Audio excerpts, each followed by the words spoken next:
হ্যাঁ বিক্রম বাবু, খুব প্রয়োজনে আপনার কাছেই যাচ্ছিলাম। আপনার গাড়ি আসতে দেখেই আমরা এখানে দাঁড়িয়ে পড়লাম আর কি। তাড়াতাড়ি বলুন, দাদার অত সময় নেই, যা বলবা তাড়াতাড়ি বলুন। হ্যাঁ হ্যাঁ, বলছি স্যার, আজ আপনার বিরুদ্ধে রেশন চুরির সমস্যা নিয়ে ধর্ণা মঞ্চে কিছু লোক বসেছিল না?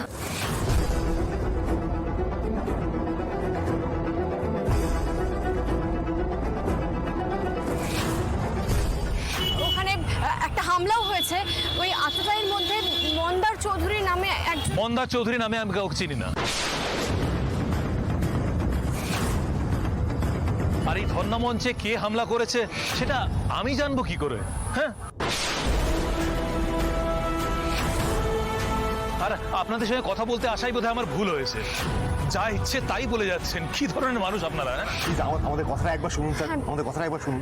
আর কিচ্ছু শোনার নেই, আপনারা আসুন। এরপর একটা ফালতু কথা শুনলে কিন্তু মাথাটা ঠিক রাখতে পারবো না। আমি স্যার, আমি বলছি কি, আমরা জানি যে এরকম কোনো সমস্যা হলে আপনারা এই ধরনের লোকের সাহায্য নেন বা তাদেরকে ব্যবহার করেন। এই কথা আমরা বাইরে কাউকে কিচ্ছু বলবো না। শুধু দয়া করে একবার মন্দার চৌধুরী খোঁজটা দিয়ে দিন না প্লিজ।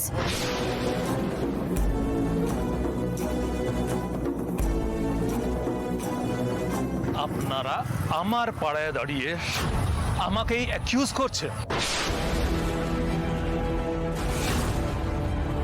আমি ক্রিমিনালদেরকে শেল্টার দিই?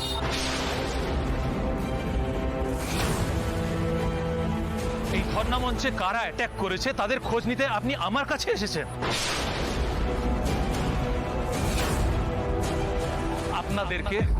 আপনাদেরকে আমি যেন এই এলাকায় আর কখনো না দেখি, তাহলে ফলাফল ভালো হবে না। মনে রাখবেন। রতন, চলে আয়।